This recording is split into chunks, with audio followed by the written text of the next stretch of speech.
قرآن مجید نے غیر مسلموں کی دو اقسام بیان کی ہیں، لا ینہاکم اللہ عن الذین لم یقاتلوکم فی الدین ولم یخرجوکم من دیارکم ان تبروہم، کہ وہ غیر مسلم جو تمہاری دشمن نہیں ہیں، جنہوں نے تمہیں گھروں سے نہیں نکالا، تم پر ظلم زیادتی نہیں کی، تو اللہ تعالیٰ تمہیں منع نہیں کرتا کہ ان سے اچھا سلوک کرو، بلکہ اللہ تمہیں حکم دیتا ہے کہ ان کے ساتھ اچھا سلوک کرو، کیونکہ اللہ تعالیٰ انصاف کرنے والوں کو پسند کرتے ہیں۔ خود رسول اللہ صلی اللہ علیہ وسلم کی سیرت میں آپ صلی اللہ علیہ وسلم نے یہودیوں کی، جو آپ کے یہودی پڑوسی تھے، ان کی عیادت بھی کی ہے، اور آپ صلی اللہ علیہ وسلم کی جو زوجہ حضرت صفیہ، ان کے رشتہ دار یہودی تھے، وہ ان کو ہدایہ تحفے بھیجا کرتی تھیں۔ تو غیر مسلم جس سے جنگ نہ ہو اس کے بارے میں اچھا سلوک کا حکم ہے، اس کو ہدایہ دینا، اس کو تحفے دینا، اس پہ صدقہ کرنا بھی جائز ہے، لیکن اس کی ایک باؤنڈری ہے، وہ یہ ہے کہ ایسا نہ ہو کہ آپ ان کے مذہبی معاملات میں، ان کی مذہبی رسومات میں شرکت کرنا شروع کر دیں، کیونکہ کسی بھی طرح سے ان کے مذہب کو اپریشیٹ کرنا، اس کی حوصلہ افزائی کرنا جائز نہیں ہے، کیونکہ یہ اس کی علامت ہے کہ آپ کو اپنے برحق ہونے پر اطمینان نہیں ہے۔ لوگ یہ کہتے ہیں کہ وہ بھی تو ہماری عید میں شریک ہوتے ہیں،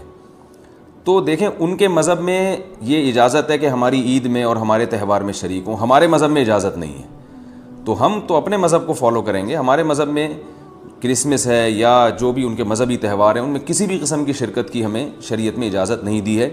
ہاں، قرآن میں اللہ نے دوسرے مقام پہ فرمایا کہ اس کی گنجائش دی ہے کہ الا ان تتقوا منہم تقاہ، کوئی خطرہ ہو، اندیشہ ہو، آپ ایسی جگہ پہ رہتے ہیں جہاں غیر مسلموں کا غلبہ ہے، اور اگر آپ نے بالکل ہی بائیکاٹ کر کے رکھا تو آپ کو خطرہ ہے کہ وہ یعنی آپ پہ ظلم زیادتی کریں گے، تو ظلم سے بچنے کے لیے یا زیادتی سے بچنے کے لیے جس حد تک یعنی آپ ان کے ساتھ رہ سکتے ہیں یا گنجائش ہے اس میں، جس حد تک آپ ان کے ساتھ جو ہے وہ جوڑ پیدا کر سکتے ہیں تو کریں، لیکن بلا وجہ بڑھ چڑھ کے ان رسومات میں حصہ لینے کی شریعت میں بالکل اجازت نہیں ہے۔ وجہ اس کی یہ کہ اگر آپ ان کے مذہبی تہواروں میں شرکت کریں گے اور تو یہ منافقت ہے، کیونکہ اسلام ایک طرف یہ دعویٰ کرتا ہے وَمَن يَبْتَغِي غَيْرَ الْإِسْلَامِ دِينًا فَلَن يُقْبَلَ مِنْهُ، اسلام کو اپنے برحق ہونے پر اتنا اطمینان ہے کہ وہ یہ کہتا ہے کہ دین برحق ان الدین عند اللہ الاسلام، دین برحق صرف اور صرف اسلام ہے۔ تو جب صرف اسلام ہے تو اسلام کے علاوہ سب باطل ہیں، جب باطل ہیں تو اسلام پھر ان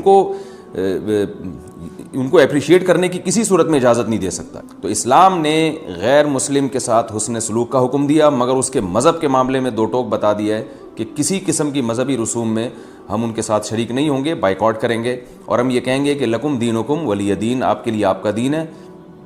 ہمارے لیے ہمارا دین ہے۔ اور اس بارے میں صحیح حدیث بھی ملتی ہیں۔ حضرت انس بن مالک رضی اللہ تعالیٰ عنہ فرماتے ہیں کہ ہم مدینہ میں تھے، ایک خاص تہوار تھا جو شروع سے اہل عرب کا چلا آ رہا تھا، ہم وہ تہوار منایا کرتے تھے، تو آپ صلی اللہ علیہ وسلم نے ہمیں اس تہوار سے منع کر دیا، اور آپ صلی اللہ علیہ وسلم نے فرمایا کہ اللہ تعالیٰ نے ہمیں اس کے بدلے میں دو تہوار دے دیے ہیں، ایک عید الفطر اور عید الاضحیٰ۔ تو آپ نے یہ نہیں کہا کہ مسلمانوں کا تہوار عید الفطر اور عید الاضحیٰ ہے تو یہ بھی مناؤ، اور وہ پرانا جو آ رہا ہے چلو وہ بھی مناتے رہو، اس کو منع کر دیا، اور فرمایا کہ جب اللہ نے ہمیں بدلے میں اس سے اچھے تہوار دے دیے ہیں تو اب ہم ان تہواروں کو نہیں منائیں گے۔ تو تہوار کو منانا یہی ہوتا ہے کہ آپ ان کے ساتھ مٹھائی میں شریک ہو جائیں یا ان کے ساتھ رنگ رلیوں میں شریک ہو جائیں، کسی بھی طرح سے شرکت ہوگی تو وہ منانا ہی کہلائے گی، لہذا اس کی اجازت نہیں ہے۔